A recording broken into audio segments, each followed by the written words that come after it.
안녕하세요, 피커TV입니다. 한일 간의 무역전쟁이 격화되자 해외에서도 일본에 대한 비난이 이어지고 있습니다.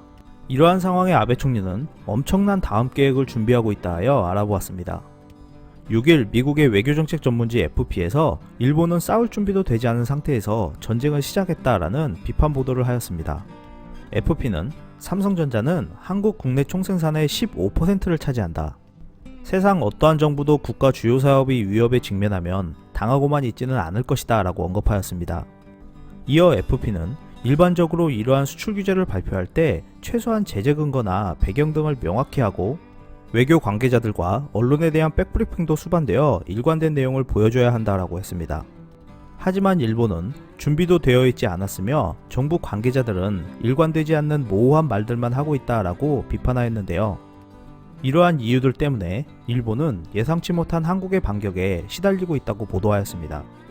일본은 그간 한국의 불매운동을 조롱하며 하든 말든 상관없다라고 했습니다. 하지만 불매운동이 더욱 격화되자 일본 여행자와 일본산 제품 수출 감소로 피해는 한국보다 일본에 빠르게 현실화되었는데요. 일본 도토리어는 한국 관광객이 급감하자 긴급 자금을 지원하는가 하면 국내 항공사에 직접 달려와서 제발 노선만은 없애지 말아달라고 호소하였습니다. 또한 7일 일본은 수출 규제 시행책칙도 발표했는데요.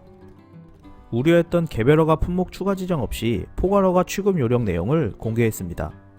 이렇게 예상치 못한 일본의 피해가 커지자 한 발 뒤로 물러서는 모습인데요. 하지만 앞으로의 수출길을 걱정하는 기업들도 많았습니다. 이러한 와중에서도 아베 총리는 한국에 매머드급 피해를 줄 수 있는 것을 준비하고 있었습니다. 국제환경단체인 그린피스에 따르면 아베 총리는 후쿠시마 제1원전에서 나오는 고준위 방사능 오염수 100만 톤 이상을 태평양에 그대로 방류하려는 계획을 가지고 있었다 합니다. 이는 한국에 엄청난 피해를 줄 수 있는 대단히 위험한 계획인데요. 바다는 순환을 하고 있기 때문에 일본 주변국이 노출될 수 있는데 이번처럼 태풍이 올라올 때는 매머드급 피해가 발생할 수도 있습니다. 문제는 원자로 밑으로 지하수가 계속 들어가고 있어 오염수의 양은 기하급수적으로 늘어나고 있고 이로 인해 지면 위에 방치되는 오염수의 양이 포화 상태에 이르렀다는 것입니다. 현재 아베 내각은 국제 협약을 피하기 위해 방사성 오염수를 해양을 피해 교묘하게 땅속으로 버리고 있다는데요. 그린피스 원자력 전문가 쇼버니 수석은 불리한 뉴스가 나오면 아베 내각은 해명을 포기하고 아예 침묵한다. 모래더미에 얼굴만 쳐박고 있으면 주변의 위협이 사라질 것이라 기대하는 타조 같다라고 비난했습니다.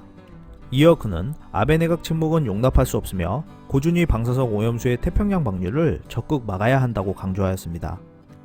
이렇게 위험한 계획을 우려하는 목소리가 높아지고 있는 가운데 일본의 행보가 주목되고 있습니다. 끝까지 시청해주셔서 감사합니다.